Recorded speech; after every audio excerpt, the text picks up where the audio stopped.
Hey, we're going to try this again. Hello. Tell us who you are. I am Christina Lang of C. Lang Design. And tell us a little bit about what your business is. I'm going to take this away from you. Yes, no, so primarily or majorly, I do paper quilling. So I roll up individual strips of paper and glue it down over and over and over. Big ones, small ones. Earrings, all You're the an fun. artist. Yes. You're an artist. But you're also a graphic designer. Yes. I know, I learned today. I think I knew that, but yeah. So if our video works, we've had some challenges this morning. So we are going to talk about how this business started for you. Yep. You moved here from New York. Upstate New York. New York, and then you moved to Fargo. Is that kind of when you decided you said in Minot is where you started the business? Yeah, technically it kind of started through my friend Rachel opening the foundry in Minot, and then she's like, you should sell your stuff, you should teach classes, and was like, get on it. So yeah, I did.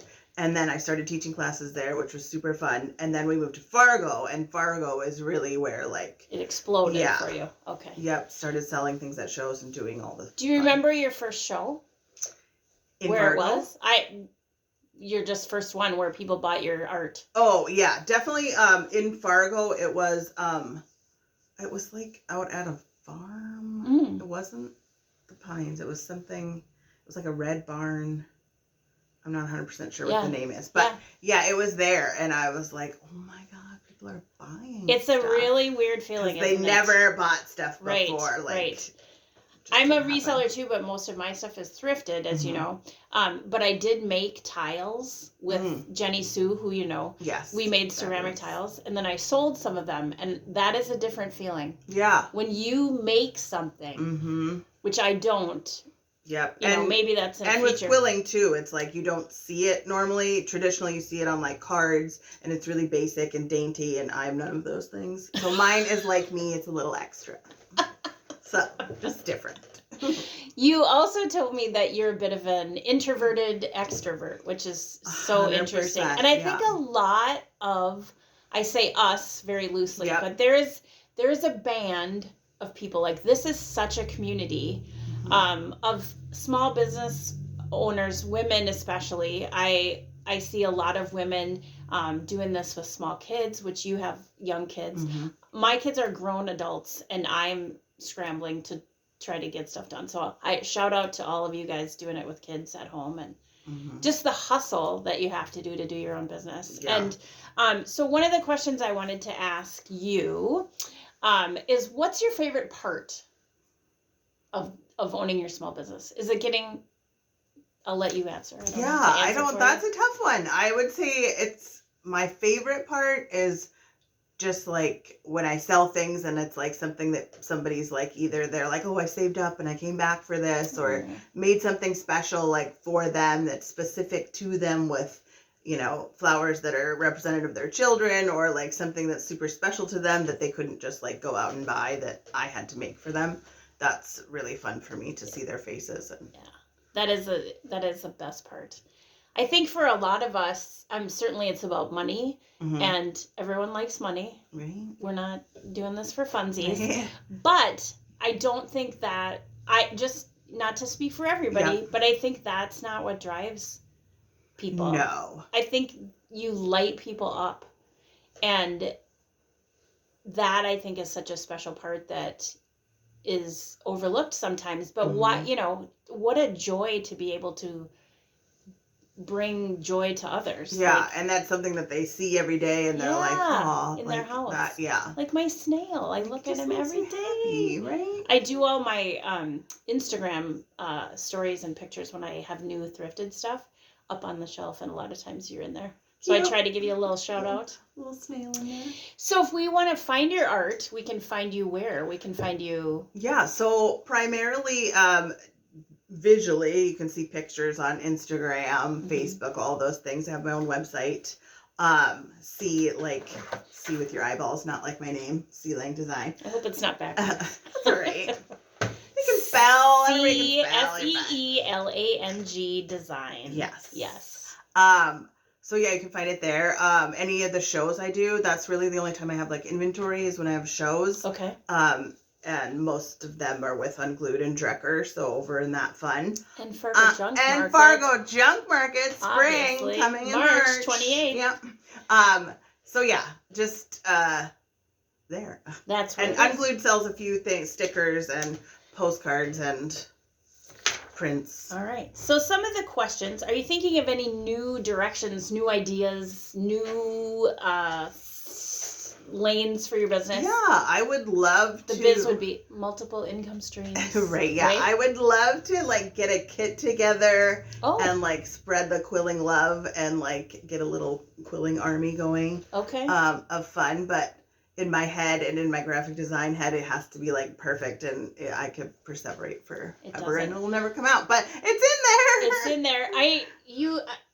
I left her for this interview. I brought her some paper and pens because she's a doodler. Yes. But you brought your own book. I did. So show them kind of what. Well, we'll keep it PG. But, yeah. So oops, not that one. But I just love to start with some little basic shapes and then just kind of doodle from there. Add some weird to your day. So she's clearly a talented visual artist. And do you ever sell your artwork, like on a big scale? Do you ever do that? Yeah. So I make stickers out of my favorite quilling pieces. Okay. I make stickers out of my snarky sayings and political beliefs. Yeah. So yeah, there's always that kind of. But have you thought of like cards, or like, are you always thinking that way? Like, how can I get my art out there in the business, or do you do it personally just for you?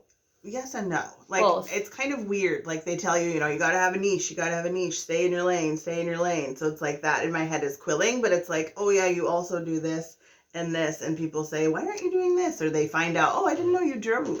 Right. So yeah, it's a weird. It is hard. You get mixed messages. Yeah, because I see people like, I see other makers and I see them like spreading themselves so thin and trying to do like, oh, I'm baking a pie and then I'm making jewelry and then I'm doing this and that, and it's like, whoa, like bring it in, buddy. Yeah. But you also want to do all those things because in my brain there's a million things. Multitasking, baby. Yeah. It's so interesting. Someone who had been doing this longer than me gave me some advice, and I kind of used to thrift like a million different things, and they told me pick 3 or 4 things that you gravitate towards over and over, and then just focus on those, and then like styles, and then people will come to you for that. Like you'll get known for that. Yeah. Find your niche, which is the same. Kind of quilling, it kind of fell into quilling, right? And because it's the way that I do it is not traditional and whatnot, that they've kind of, people are like, oh, that's Christina's style. I can see that's her. What do you mean not traditional? So traditionally, quilling is like on cards. Oh, you said that. Yeah, really delicate and just kind of loose, and like people follow patterns, and you kind of see the same thing over and over. So you see a bird, or you see snowflakes, or you see this. Okay. Where I'm like, all over the place. Yeah, just making crazy beautifully all over the place. Yeah, beetles, states, wrappers, like I just all the things that are you. That's 100%. Yeah, it's definitely such a reflection of you. Yeah, it's my personality. It's when there's things that say live, laugh, and naughty words. Yeah, then they're like, oh yeah, that's her. Oh, that's Christina. Yeah. I love too, what I think you have a special gift for is the social media, which is, I think everybody love-hate relationship with social media. Yeah. And you have to do it for your business. 100%. You almost, like Facebook used to be, you had to have Facebook. And I think there's a generation that only has Facebook. Right. And then there's Instagram. Are you on TikTok too? I am on TikTok. Ooh. But see, I'm too old. I know. But, yeah. Well, and some people Snapchat show their face, and in class people are like, oh, you're hilarious. Like, are you trying to be a comedian? And I'm like, no, it's just me. This is just me. I don't put that out more, and I don't know why, because I think like, oh, nobody wants to see my face, or you think like, oh, that's too much me. Well, my 50 subscribers on YouTube are going to see you. We just hit 50. Isn't that exciting? Good job, buddy. I think I had 3 when you I was going to say, first on. I don't think I have any, so good job.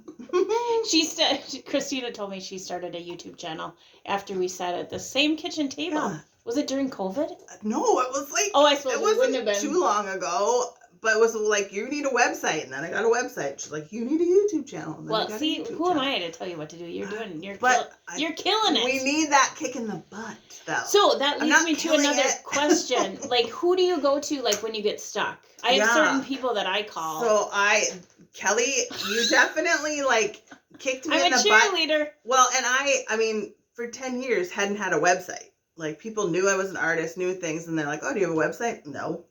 And I don't know why, but you kicked me in the butt, and I finally did it. So. Oh, that's nice. So, yeah, you have people that, like, you should do this. Or, like, you know, you just say things, and then you're like, yeah, why am I not doing this? And you believe in yourself, and you have little cheerleaders along the way. And that makes me happy. I have so many, too.